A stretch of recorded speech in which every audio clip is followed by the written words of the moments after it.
You can't handle the truth. As a whole becomes a part, I strike to burn, and the flame returns. Here's Johnny. But like my initial reaction is going, like I'll tell you what my you want to know what my initial reaction is, which I think is kind of unfair. Reaction? But my initial reaction was when I saw you guys talking about it, and I was like, okay, he wants to protect black women, and this is very important. And then I looked at every one of the episodes that you had to see if there was any guys on here that beat up black women. And there were. Yeah, I know you got secrets. Everybody got secrets. And I looked to see if you guys addressed it on the pod, and you didn't. Okay. Now, I also saw you guys had the episode with DeAndre's mom talking about domestic violence. So I was like, okay, this is good and this is powerful. Ah, don't shoot him no But bear. my knee-jerk reaction was, man, I get a whole section that's not even part of an episode. He killed you. And these guys who we know have actually like, for like a joke, and these guys who have actually like hurt black women and convicted, not allegations, because I don't go off of allegations, I go off of conviction. Everybody can get an allegation, it means nothing. And then these guys, they don't get anything. So in that moment, I was like, this feels like a clout play. It doesn't feel like the highest priority is protecting these women. So that was my initial reaction. So I'm gonna say Virtue this. signal. We have had people on this show that have been convicted for domestic violence that have pulled it out of the show. That pulled it out of That I have asked about it. Oh, and then that they're have- like, I don't want it on the show. Yeah, and I do, because people come on our show voluntarily. Of course. I do ask those questions in respectful ways. Right, I'm not, hey man, you're a woman beater, but I will say, like in one of the instances that was pulled, I said, look, you know, you were convicted of something that no man wants attached to his name. Amen. And they answered it. We talked to their people. I was like, man, the answer was good, like, and they pulled it out of the show. So we've had that happen. Scrap the show. We also had an instance with one of our guests who was talking about sexual assault, and he talked about it in a way that almost said that, okay, how do we blame the women? And I addressed that as well. Yeah. Scrap So the as show. far as for me, I If try you can't to show it, address scrap in it. every opportunity Right. that I get a chance to with them. Yeah. I try to ask them questions in ways that they get to tell their side of the story. Yeah. When they sit with us, I do not bash them over the head with it, condemn them, or judge them in the moment. Yeah. I do try to have a conversation about it. We're all like hypocrites. Like nobody's perfect. Like so. Thank you, Andrew. We can always find the moral equivalency or the moral high ground, which was a thing that I did with you guys, but I hesitated to like go out and talk about that publicly. This is why I did, is because the point of that is not to protect those women or to protect the children. The point of that is to make you feel bad or me feel good. And now we're using victims as a tool. I don't want to do that. And like the joke wasn't funny enough for like how much it hurt people. I get that. And they're entitled to however they want to feel about it. I don't like it going into the territory of like, that's how he really feels.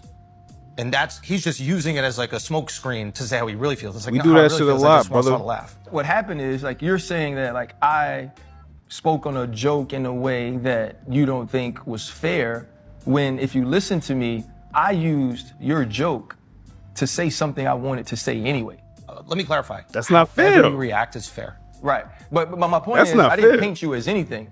I said, Andrew Shulz said this. Right. Let me tell you about my experience, right? What is wrong with me saying, I'm gonna give you my experience with black women who I love? I feel like you keep saying that you think that I think you're wrong. You're right to say whatever you want to say. There's However no you point in feel is explaining fine. that, brother. What I was feel clout. is that like you were positioning me in a way that I don't think is consistent with me. Like I know that black mothers love their kids and they'll do anything for them, just like Chinese mothers do, just like Latin mothers do, right? Like that's the relationship a mother has with their kid. To me, how I felt, Thank how you, I interpreted Ryan. it might not be what you intended, but like my interpretation was like, he's positioning me in a way as if I'm not aware of this thing and that people are capable of like immense beauty and care and concern and empathy. And it's like, if you feel like you have to explain that to me, Shout out to Andrew for you saying must this think shit that out loud. I don't think that already about black women or all women, or you think that like I think that way about white women and don't about black women. So that's why I'm like, whoa, like What you're missing is, Does that make and sense? I want to say this in like the least combative way possible. Sure. You know, what you're missing is I don't care about you. That was Right? emotional. Like in that, was in that- emotional. A little bit less combative way of Yeah, saying that. yeah. It was but- emotional. In that moment, Andrew Schultz was a nameless gray face. Man, suck my dick. Look, when you say logical shit out loud, it beats emotional arguments every time. When you have information that a person doesn't walk what they talk, it's easy as to call up the virtue signal. I mean, I love the fact that Shulz pointed out the ridiculousness of Ryan Clark using him to explain the value of black mothers and loving women of the community in general, as if the characteristics he used couldn't apply to women of all races. I mean, it's as if Andrew didn't have women in his life where he couldn't understand that point, because he's made fun of white women, Asian women, whatever woman. I don't know. Everybody gets these jokes. Okay, that I know. Everybody. Mustard gets it. Mayo gets it. Okay? Duck sauce gets it. Okay? Curry gets it. Curry gets it. Oh, you talking about the season? Yeah. I didn't know you talking about staff one. Indians? I'm talking about Indians. That's Indians. We're doing it for each group of people. Everybody get these jokes. That's the rule. There are many black comedians, male and female, who make fun of white women. And it's often not tasteful. It's comedy. I felt the same way when the actual incident happened. Matt Clips.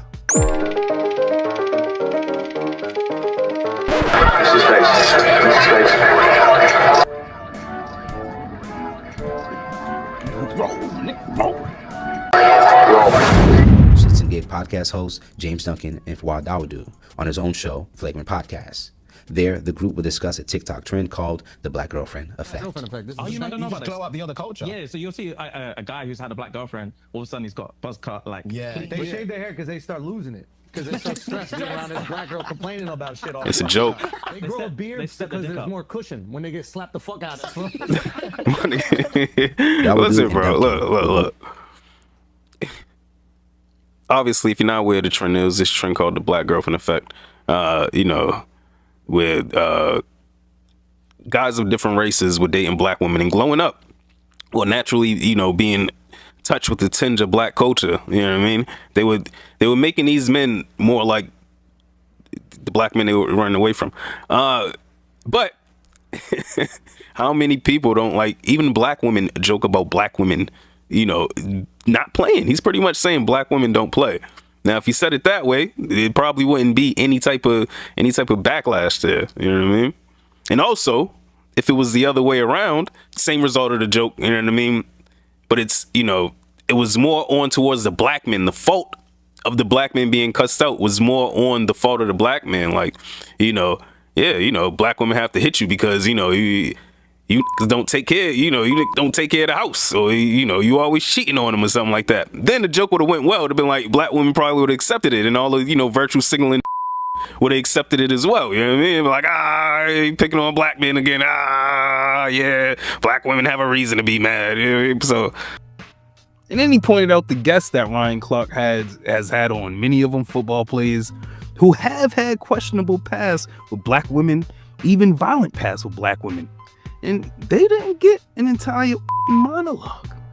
In fact, just to be able to put the content out, he let a lot of these pick and choose what they wanted to leave in the interview. Let's not pick and choose our outrage, especially when it's in the name of defending the community. In other words, don't always focus on police brutality if you never focus on the in the community playing bullet tag with each other. Yeah, I said it. What do I know? Let me know what y'all think in the comments. Like, subscribe if you like the content. Hit the notification bell. And with that said, hopefully you've been entertained and informed while passing this precious time that we have. And hopefully I've earned your sub. I go by the name of Mac. This has been Doing It for GP. Till next time. You can't treat him like any of the other niggas around here because he ain't like any of the other niggas around here. Never did me, I spit the truth. Call you aware, fear-driven niggas get the boot. All of you squares couldn't fit up in my circle. All of us rare and will hurt you severe. Slow your roll, nigga, patience is a virtue.